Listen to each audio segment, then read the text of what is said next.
When King Lear dies in Act 5, do you know what Shakespeare has written? He's written, he dies. That's all, nothing more. No fanfare, no metaphor, no brilliant final words. The culmination of the most influential work of dramatic literature is, he dies. It takes Shakespeare a genius to come up with, he dies. And yet every time I read those two words, I find myself overwhelmed with dysphoria. And I know it's only natural to be sad, but not because of the words he dies, but because of the life we saw prior to the words. Have you ever had that one movie? Out of all the movies you've seen, would you say there is one in particular that informed your life the most? For me, that would have to be Mr. Magorium's Wonder Emporium. Though, I didn't always know it. In fact, I kind of forgot it existed for a while. But recently I had the opportunity to rewatch the movie for the first time as an adult. And well, it kind of amazed me. I used to think of the first Land Before Time as the movie that introduced me to mortality, but really, it was this. But what makes this random unknown movie so good?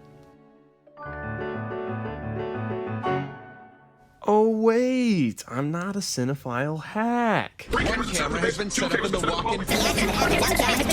Okay, so real talk. I actually do really like this movie, and I kind of wanted to make this video mainly because everyone else seems to hate it for some reason. Oh no!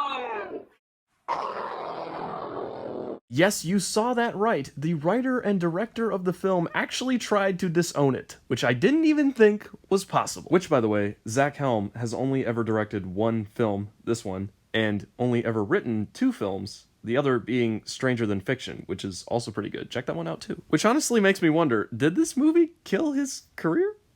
Zach, man, you okay, bro? So at this point you might be wondering, how are you going to attempt to explain why this movie that critics, audiences, and the director-writer himself all panned to the point where it may have cost him his career is good? And well, to that I say, I have no idea. Honestly, I'd understand if some people don't like it, but the fact that everyone seems to not like it is really confusing, because nostalgia aside, I think this movie is actually very competent. There are some problems, sure, but overall I think this movie excels at what it's trying to do, and it's very heartfelt, which is something you don't usually see in a lot of G-rated kids films. It's honestly quite like a Pixar movie if Pixar movies were live action, so yeah, pretty good. So one thing you gotta know before I start actually getting into the plot is that this movie's marketing did it extremely dirty. It lies to you and tells you that it's a different film than it is, which might have been part of the reason it flopped. Here's an example. The focal point of the movie is the death of Mr. Magorium and the grief and moving on that takes place as a result of that. Kind of a serious topic for a kids film, right? Well, here's how the trailer treats that aspect of the movie. I'm leaving. You're leaving? I'm giving you the store. You're giving me the store? Surprise! The store is upset. I get it. Okay, I get it. This movie was marketed towards children, and you couldn't very well tell them in the trailer that, hey, this movie is about a beloved old man dying and everyone moving on from that. But, like, that is what it's about. And the result is you have this very heartfelt, touching, emotional story that's trapped inside this packaged box of, ooh, kooky kids fun, ooh. That's not to say I don't think kids would enjoy this movie. I enjoyed it as a kid and as an adult. I really think this is a everyone type film. It transcends the age barrier. It's just that the marketing doesn't really show that. So as I talk about this film, I'd really appreciate it if you think of it not as a kid's film, but just as a film, because I can assure you, beyond what it looks like on the cover, it's really a lot better. So despite what you might have surmised from the title, the movie is actually about Molly Mahoney, played by Natalie Portman. She is the manager of the Wonder Emporium, a magical toy store, and has been for many years. The owner, Mr. Magorium, is getting old, and has realized that it will soon be his time to go. So he decides to get his affairs in order and pass on the store to Molly. To do that, he hires an accountant, played by Jason Bateman, but we don't really need to talk about him right now because he's not important. The point is, up until this point in the film, Molly has been feeling very unaccomplished. This is shown through the piano concerto that she keeps trying to finish but never can, and is referenced several times throughout the film as kind of a physical representation of her inner conflict. What the movie is basically trying to tell you is that she doesn't believe in herself. She believes in Magorium. She fully believes that the store is magic and all that, but she thinks it's magic because of him. She doesn't believe she has the capability to run the store herself. So, naturally, when Magorium announces that he will be dying soon and leaving the store to her, she kind of freaks out because A, she doesn't know how to run the store, she doesn't think she can, and B, she loves Magorium. She really cares about him and she doesn't want to see him go. She doesn't want things to change. Side note, there's a really cool little detail that they don't draw attention to at all, but it's just very subtle that they show in the film. As you can see on the storefront, there's no Mr. Magorium's Wonder Emporium. It's not actually called that. The only thing there is an M, which could also stand for Molly Mahoney. Through the entire film, the only one that actually refers to it as Mr. Magorium's Wonder Emporium is Molly.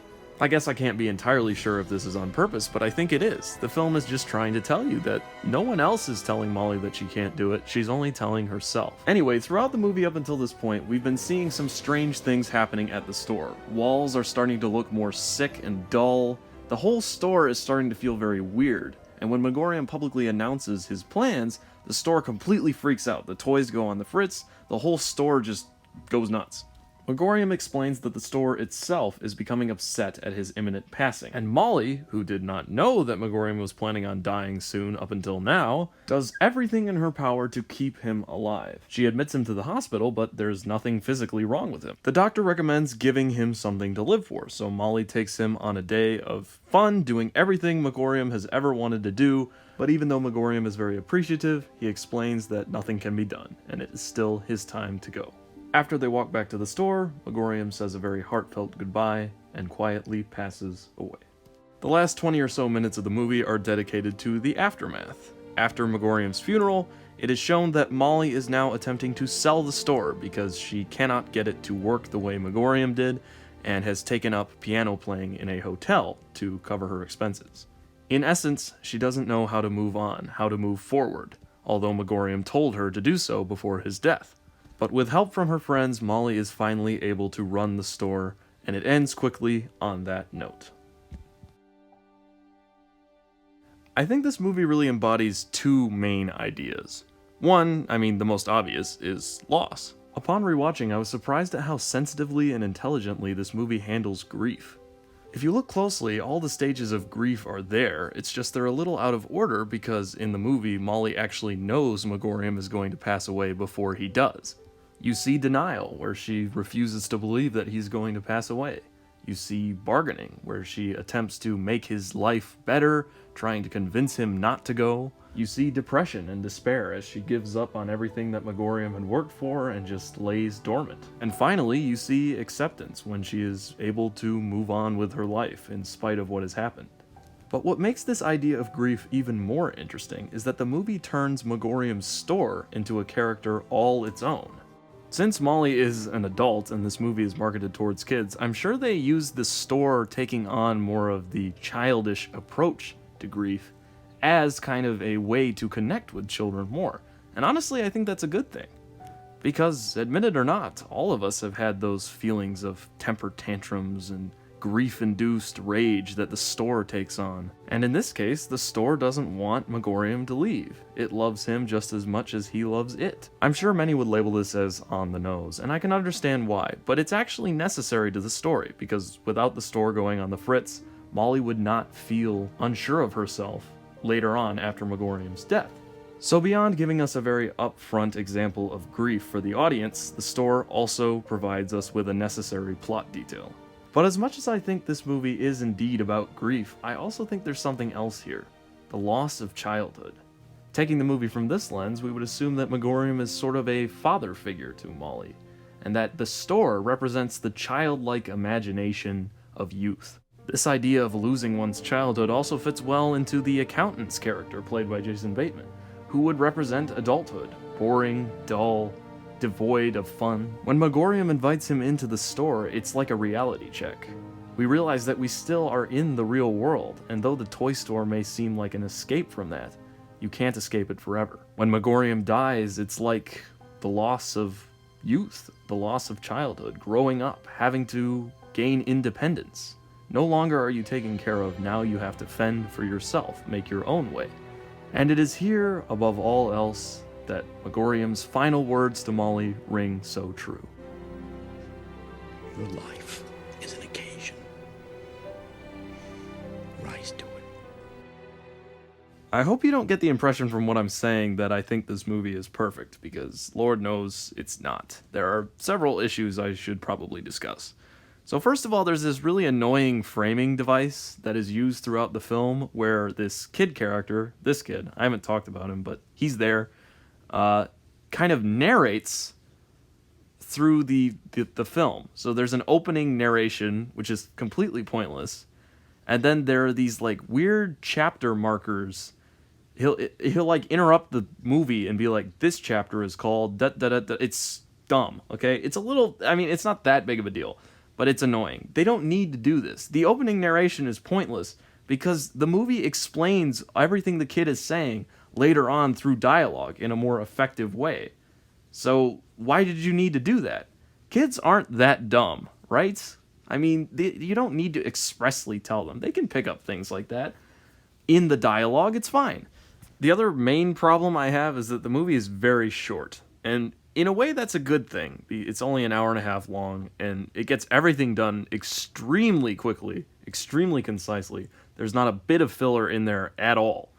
But the weakness of that is that I feel like there could have been more, especially in the aftermath segment, to just kind of let us settle in with that reconciliation. It's good as is, but I would have appreciated a little more time to digest what had happened.